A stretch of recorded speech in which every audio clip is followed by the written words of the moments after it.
Hello, everybody. Welcome to Maximum Libertarian, powered by the Roanoke Valley Libertarians. Today, we are joined with Ken W. Good. He is a seasoned Texas attorney, founder of the Good Law Firm, and a recognized expert in bail law with over 35 years of experience in handling trial and appellate cases across Texas and the Fifth Circuit. He serves on the board of directors of the Professional Bondsmen of Texas. Ken is the author of Goods on Bail, a practical guide for the bonding industry, and has written extensively on effective bail reform. He is a frequent commentator on cash bail versus no cash bail policies, public safety, and criminal justice issues. So welcome to the show, my friend. Well, thank you. Thank you so much for having me. So can you just give a description of like what cash bail is compared to no cash bail? I know Sure. It should be self-explanatory, but just in case. Well, think of cash bail as when you go to a private surety bondsman and enter into an agreement for them to post the bond that will get you out of jail. It's kind of like an insurance policy on your car. The policy on your car insures you against accidents. The bond that's being posted in the court is guaranteeing your appearance for court. No cash bail is another way of saying simple release. We're just releasing you on your promise that you will come back, nothing else. And the problem is when you take out accountability and consequences, what do you know? We found out pretty quickly people don't go to court. So when you release them on no cash bail or simple release, and it's called all kinds of different things depending on what state you're in, then the failures to appear skyrocket, backlogs go up, and then you have to figure out how to get the backlogs resolved, and that usually involves dismissing cases, which defendants see that as a green light to commit more crime. Now, I seem to remember really this cashless bail, no cash bail system really came about in 2020. I would imagine it's been getting pushed for a long time. How long did it really start? Was that when it gained traction in 2020, or has it just been gaining traction throughout the years? Well, I think probably 2021, maybe whenever it went to New York is when it really kind of was noticed by everybody because of all the negative consequences. And I think they've rolled back their bail reform at least 3 times, maybe 4. And, they're just a legislator and the Sheriff's Association are with the support of the Sheriff's Association, just filed a new bill this week to roll it back even further because, the bad bail reforms that you're seeing are, here's what they're doing. They're saying for this list of criminal charges, we're going to give the judge no discretion. They have to release you. Now, that's called a charge-based release. So no matter what your criminal history is, no matter how many times you've done that crime, you get released, you get treated. Everybody gets treated the same, whether you're a first-time offender or you're not a first-time offender. And so our organized crime gangs and career criminals manipulate that and figure out ways to make millions of dollars. Okay. How it has the statistics, I would assume, it seems like it would skyrocket with the cashless bail, like just, hey, you're free to go, just come back at a certain point. Sure. Yes. And the failure to appear rate is really high. And right. So then what are you going to do with them when they don't show up? And so are we going to hold them accountable and put them in jail? No, we don't have, these cashless bail systems, that's the problem. The first thing that go is accountability because your failures to appear increase so dramatically.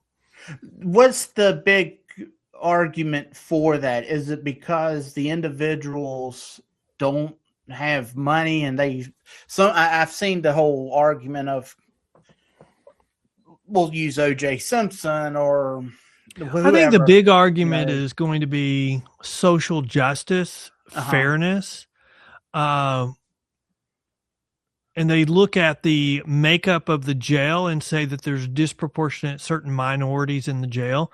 The problem is in the states that have done reforms, even the ones that have done it early on, the makeup of the jail hadn't changed. So, that's not a result of the release mechanism. That's a bigger issue, probably as the result of societal issues.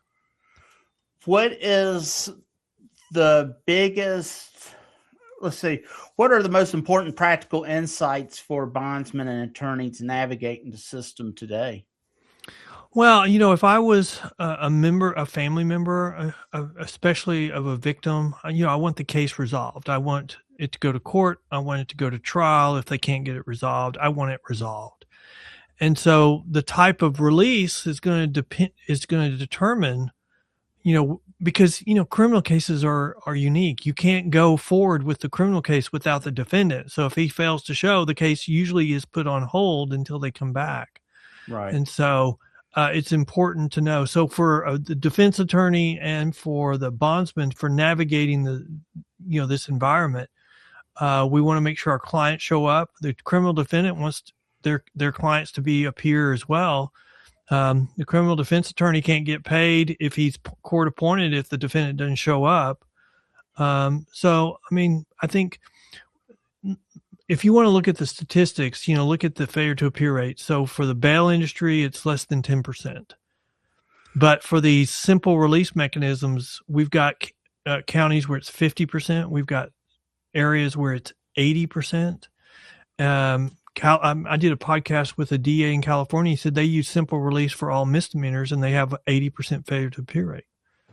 And so, you can imagine a less than a 10% failure to appear rate versus an 80%. You're going to have twice or three times the number of courts to resolve the same number of cases, or you're going to have to dismiss a bunch of cases. So what do they typically do? How would it get played They out? typically dismiss cases. Oh, wow. In California, they overlay on top of the misdemeanor case the Speedy Trial Act. So if someone fails to appear for court, they still have a deadline to get that case resolved. And if it's not resolved by a certain deadline, then it's likely going to be dismissed in violation of the Speedy Trial Act. So can you imagine being in a system where you can fail to show up and you just go into hiding, and then by a certain time, they're going to dismiss the case? Yeah. That defies common sense. Now, would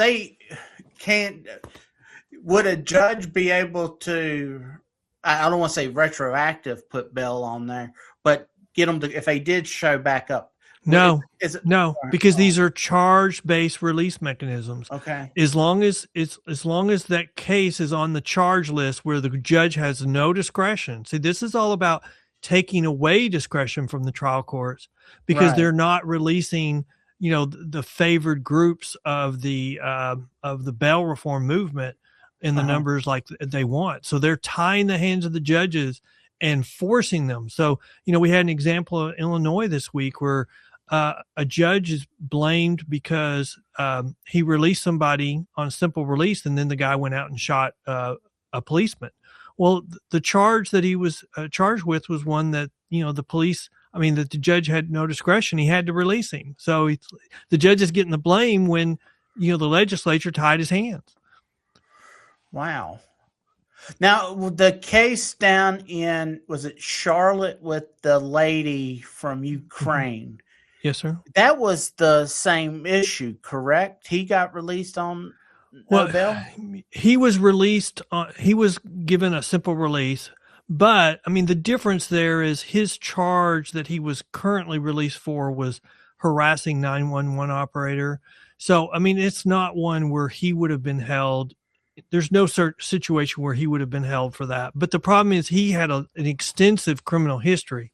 So the criticism of the criminal justice system in that situation is they had other opportunities where he should have been held and put in prison, and they did not. And so he was out at the time that incident took place, and he killed that woman on TV or on video. Oh, yeah. And everyone sat around in today's world because, especially with like the Daniel Penny situation, it seems like no one wants to get involved. And when they do get involved, they're getting charged with something. Well, but, there's a reason for that.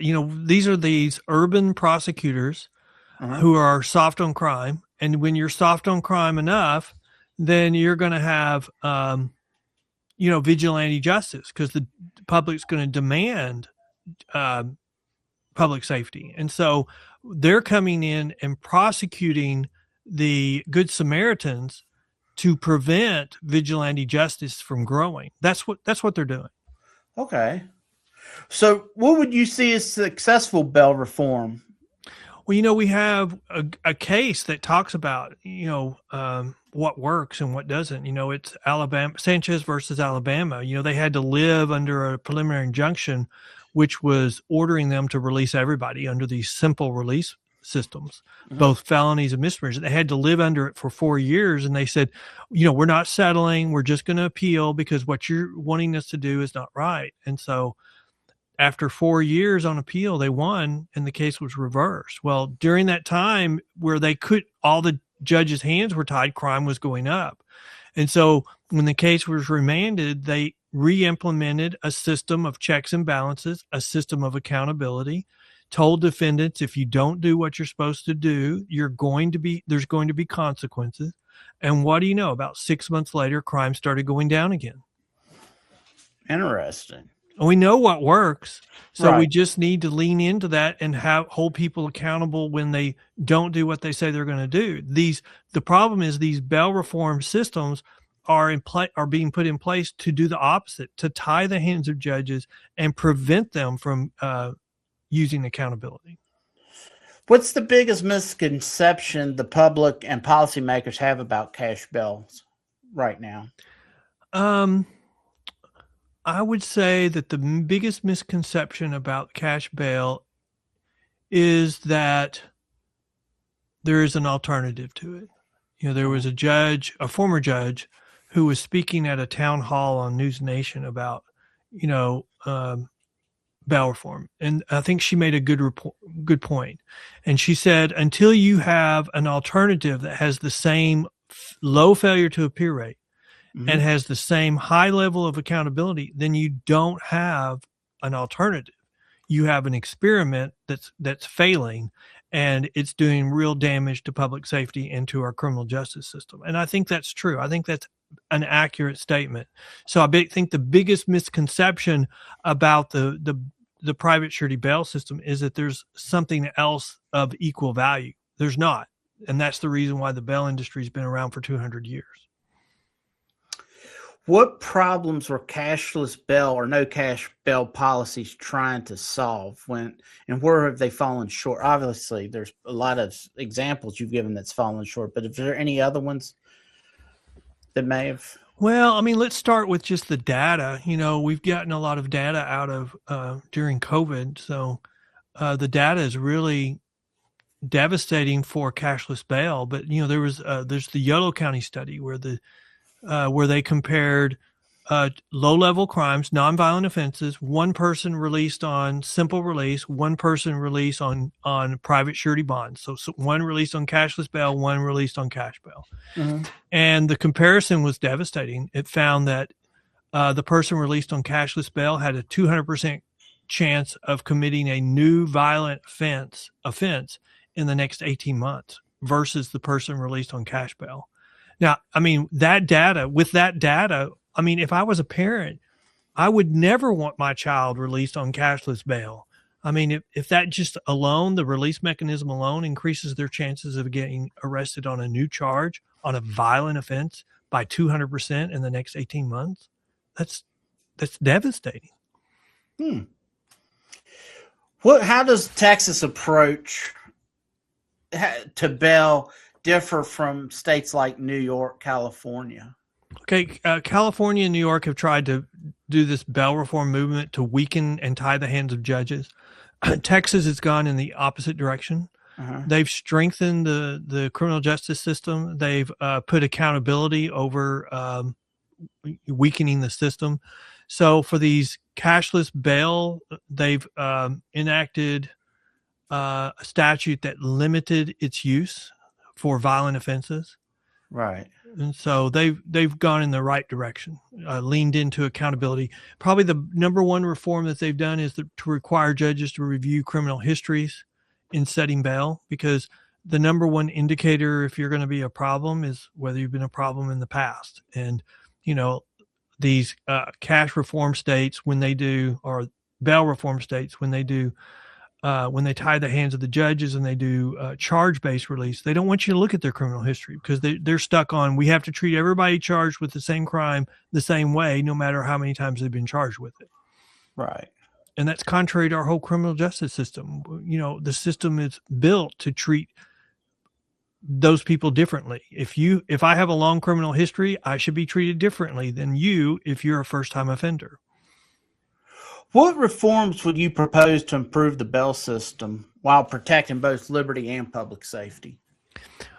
Well, I mean, we always hear the number one criticism we hear is, well, these people have not been proven guilty and they have a presumption of innocence. The problem with that is that's just jargon. That's been addressed by the courts a decade or probably 2 decades ago. Presumption of innocence applies at trial. It doesn't have anything to do with pretrial release. Pretrial release is, what assurance are you going to give the court that you're going to return to answer the charges that are pending against you? So what assurance are you going to give? Well, these reformers want no assurance being given. And when you give no assurance, then people don't show up. So I think it's important that we have people giving assurance, and I think the more violent the offense, we need to have family involvement. What's the secret sauce? Why the private industry has so much success is because we get families involved. The families are the ones coming to us to bail out their loved one. And so even like a career criminal, if the family is still willing to stand up for them, the family's telling them, we still think you can turn this around. We still think you have value. You can be a productive citizen. And that is huge. That has a great impact on people, especially if you can get a first-time offender to turn around and commit crime no more. I mean, that's a great thing. So we're taking all that away and we're tying the hands of judges and requiring them just to release them. So sometimes they're getting released before they can sober up. Or before they can come down from their high. And you can imagine the consequences from that. When you take away that accountability, well, then suddenly they don't see any downside from just continuing to do what they're doing. Yeah. What challenges do bondsmen face today with license and regulation and that the public might not know about? Well, Texas is has a high regulation for bail. And so, if I'm a bondsman and I write in 3 counties, large counties, do you know that I have to put up a $50,000 CD in each of those counties to be able to write bail? So it takes a significant investment. It is a business. And if you don't, you have a high failure to appear rate, you're going to go out of business, because if someone doesn't come up for court or doesn't go to court, we're paying the full amount of the bond. If it's $50,000, we're paying $50,000 to the court. And so I think the misconception is that bondsmen don't do anything. Right. And that's absolutely not true. The bonding industry provides a lot of supervision over defendants. We require defendants to report to us weekly or more, depending on the offense. And if they're starting to use drugs again and their family's telling us that, then we have the right to notify the court, and the court can take whatever action they want. So we're the first defender of public safety, and we can and making sure people are doing what they're supposed to do. New Jersey tried to replace the bonding industry, or they have replaced the bonding industry, but only at great cost. I mean, they had, they did it and it ran out of money, and they had to do a statewide tax increase, and they ran out of that money too. And so, as a result, no other state since New Jersey has even attempted to do reform and replace the bail industry. All the reforms since then have just been to do simple release and hope and pray that the defendants come back and don't commit any more crimes. That's outrageous. When you say the $50,000 CD, is there like a limit that each county would have on the bondsman? Like, hey, you can help up to X So if dollars? I'm a property bondsman and I put up a $50,000 CD, if it's all cash, I would have the ability to write bonds up to 10 times that amount. So 50,000, I could write up to 500,000 open bonds. And if I wanted to post more, then I would have to increase what I've got up with the county. If I'm an insurance company, then they put up the 50,000 and then they have an unlimited ability to write bail because, they have reserves up with the state audits them. So they have more freedom in the amount of bonds they can write. Right.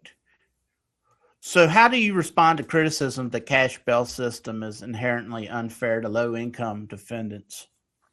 Well, I think I say two things. I say I don't agree with that. I think that is a talking point. I think that the charitable bail funds have discovered that because they were saying, we need us because people are stuck in jail.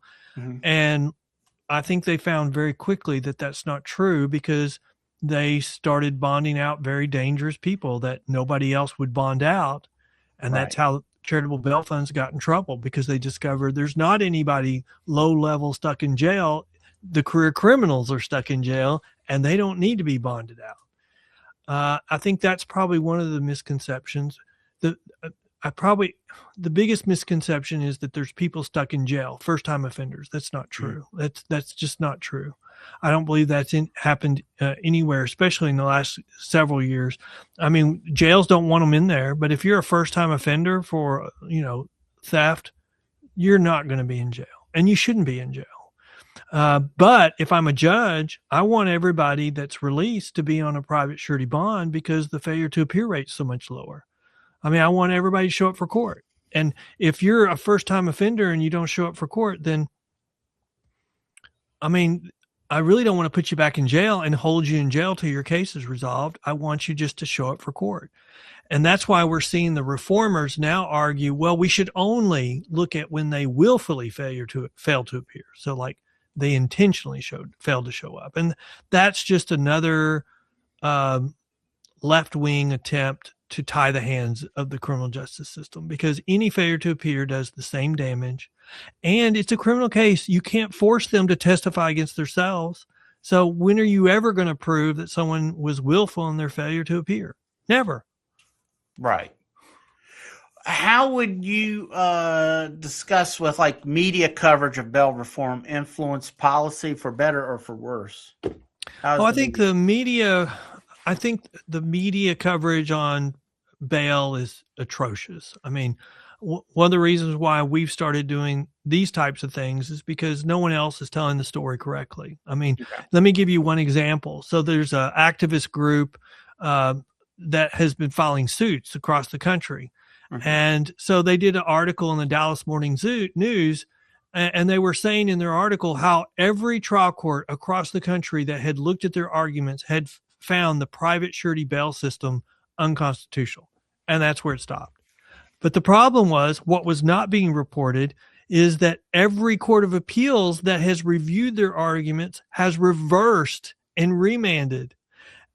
And so I wrote a letter to the editor saying, that's kind of interesting. We just kind of left out the most important part, that every court of appeals that's reviewed their arguments has reversed. And here's the cases. Here's a list of the cases that gets them reversed. And so it's just not an honest debate. And it's very difficult. So when, I've been asked multiple times, what's the compromise here? Well, how can you compromise with a group that's always lying? Right. They lie on the data. They lie on the science. They lie about whether it's working or not. And so they're not honest brokers. I mean, if we can't even agree on the facts, I mean, if crime is going up, they will then say, and they'll publish a study saying, well, it's not because of bail reform. I mean, we can't have an honest debate. So how can we find a middle ground? Correct. So what advice would you give to lawmakers who are looking to make bail changes in their state? I would tell them to limit the simple release mechanisms in their state. There should be fewer options. We always have to have an option to protect the first-time offender, but after someone has a criminal history, a long criminal history, if they're in jail and they can't afford that bond, it's not because they're poor, it's because they have a criminal history. We need to be protecting public safety And we need to put that first, not the defendant first. Until we need to go back to being a law and order country, both parties.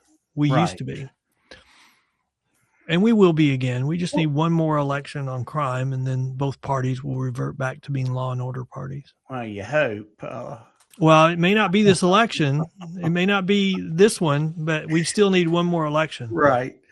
When do you think it really started to? Because I know so many people like to pretend it was the last guy who did all the bad stuff, and then it was the last guy. When do you think it's really started changing, where we started to lose and allow the criminals so much? Oh, you know what? I'm going to say this is a cycle, and so we're repeating a cycle that we did in the 60s. Okay. So in the 60s, we felt safe, so we were more forgiving on our criminal laws. Then crime started increasing, and then the two parties couldn't agree on how to fix it. One party refused to participate, and as a result, we had a backlash, and that was the election of Ronald Reagan and his war on drugs. I would say we're in the middle of committing the same mistakes. We were feeling safer, so we were more forgiving on our criminal laws.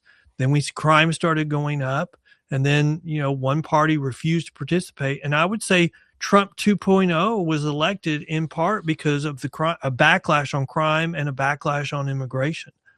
So yeah, I would say that's the history that we have. And then on top of that, you've got, for the last probably 4 or 5 national elections, about 6 months before the election, you would have some type of story in the news that would be, would result in, protests. And, that party would tell their supporters, you're being mistreated. You're not being treated fairly. And so you need to come out in larger numbers and vote for us. And then after the election, everything would go back to business as usual. But this time, the reason why the gap between the groups has gotten so much bigger this time is because the diehards on the left have started noticing that their candidates are going back to business as usual. So they started electing other true believers. And those people, don't care about public safety. I mean, when New York, the politicians are behind closed doors saying, we want to do these policies. We don't care if crime goes up because this is what our party wants. Well, then they have the wrong objectives and they need to be straightened out. And I think that's where we are right now. Is that here a recent with the New York? I know they've had brought Trump in on some. Well, the New York reforms, I think, were 2021. They've rolled them back 3 times since then, but they will probably continue to roll them back because they're still not working. It seems like they always do knee-jerk reactions to everything to try to make the public happy, and then they even though they know it's not right, and then they have to start figuring out how to. That's probably true, but I think in New York, the rollbacks have been more window dressing, trying not to really do anything, but to appease the public. And so that's the reason why it's a continuing problem. What is your thought on electronic monitoring and court reminders and other non-financial conditions compared to the traditional bonding? Do you like some of it, or would you still? Well, I'm in favor of anything that improves the criminal justice system. The problem I have with text reminders is we're dealing with people who are problem children, so they're nomads, right? And so they don't keep phones very long. They'll have a phone that they bought off of a street corner, and they'll have it for a couple of weeks. And so, I mean, it's a good idea, but I don't think it's a solution. GPS, we've had so many examples of GPS monitoring where, counties don't look at it over the weekend. So someone can cut off their monitor and they'll have a weekend head start. I'm not in favor of GPS monitoring. If, I'm in favor by itself. If you want to use that in addition to the private industry. But if, sometimes the private industry will require a client to have a GPS monitor, or, we have people report to us weekly using an app. And when they do that, the app tells us where they are physically with a GPS monitor. So if they report over a year, then we'll know where they've been for, every time they report for a year. So that gives us some idea. But I think those are good ideas, but by themselves, they have lots of things that can be manipulated. What future trends in criminal justice, such as further reforms, technology, federal involvements, do you see impacting the bail industry? Well, I actually think that anything that's good for the criminal justice system is actually good for the bail industry because they're so intertwined. I mean, look, in Texas, the private surety bail system is responsible for 83 to 86% of all releases, according to the Office of Court Administration. So, they're so intertwined. Whatever's good for one is good for the other. These simple release mechanisms are bad for the criminal justice system. I mean, we don't even argue they're good. The reformers argue, well, this will be more fair. More people will not plead guilty. So, I mean, what it really does is clog up the system and force the system to dismiss more cases. And that increases crime. So it's not good for the system. It's bad. What would you say to critics who want to fully eliminate money bail in favor of purely risk-based release? Well, I'm not a fan of risk-based analysis. There's a risk. And what exactly is? There's a risk assessment tool that companies are pushing that, it plugs in information. It'll spit out, whether they should be released or held. The problem with that is the largest digital companies in the world issued a joint press release saying that should not be used as a part of pretrial release. I think the reason why is because, algorithms are great at predicting what groups will do. And one of the reasons why they do it is because they take into account the racial makeup. So they're not as good in assessing what individuals would do. And when they make a mistake, the mistake is always on release, not detained. Also, it's an attempt to replace one simple release with another simple, something simple. We're tying the hands of the judges. What we should be doing is requiring them to review criminal histories and requiring judges to use more discretion in setting bail. And that's what the reformers do not want. Right. So risk-based release, that's like as you said, it's an algorithm. Is it like, what was that? The Minority Report, where they're trying to predict the future of what you're going to do? Is that what it would do? It would make a prediction about whether you're going to be a risk to public safety. So, or whether there's a risk that you won't appear for court. And so it will give a score on whether you should be released or detained. Right. I mean, but the problem is, that's not the choice in Texas. It's not release or detain. The choice is you're going to be put on bail. So, if you get a score, what does that mean? You have to give a higher bond. But it's something that's been pushed, and it's been pushed pretty heavy for 4 or 5 years. That seems dangerous. To me, I'm not a fan of that. And, I don't think that, when the reformers are the ones pushing it, I'm especially not in favor of it. Right. It's not, there's no science that supports it except from, pseudoscience issued by these activist groups. And when they're pushing something that they've created, it's not good for the criminal justice system. It's kind of based on, are we going to release somebody or hold them? Well, the states aren't built for that. The federal system does release or detain, and they end up, I think, detaining about 74% of people pre-trial in the federal system as a result. Texas couldn't afford to detain 70-something%. Most states that do most of the criminal prosecutions, we can't afford 70% of holding people.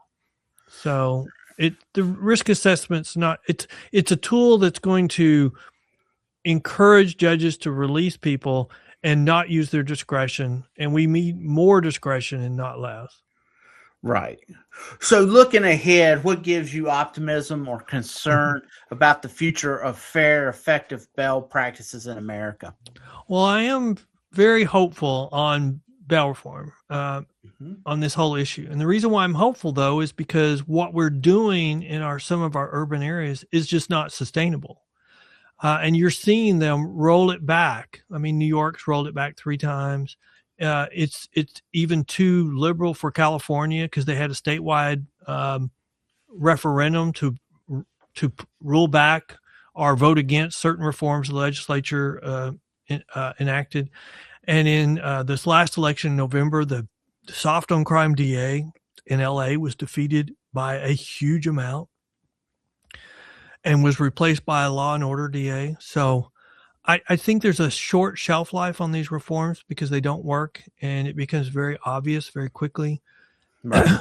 And now you're seeing a bigger gap between the red states and the blue states that are being soft on crime. And I don't think the public will stand for that for very long. And so I'm very hopeful that change is coming. You're seeing it across the country now.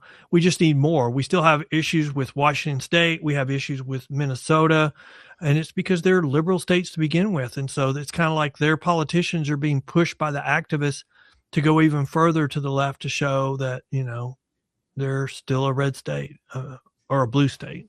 Right. The final question I would have, is there any question that I did not ask you that I should have asked you? No, I can't think of any. I mean, I would just, this is a debate where we should be able to agree on certain facts. Right. We should be able to agree on whether recidivism is going up. Someone's committing more crime because of these simple release. This is an issue whether we should be agreeing whether crime is increasing as a result of these things. And it's not.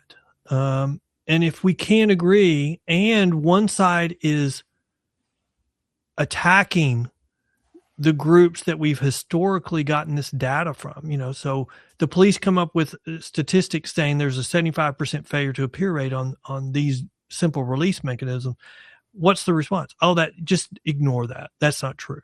I mean, there's not even a debate. It's just you're being sloughed off. And so it's very difficult and it's impossible to find areas of common ground when one side of the debate absolutely refuses to be honest and refuses to even admit something's not working. So we've got our work cut out for us going forward, but we're seeing successes and rollbacks across the country. I mean, Alaska rolled back reforms. New York has done it, like I've said multiple times. So, and we've got other examples. I mean, I would say for every push today to enact these crazy reforms, we've got states that have done it in the past that have rolled them back or even changed them completely.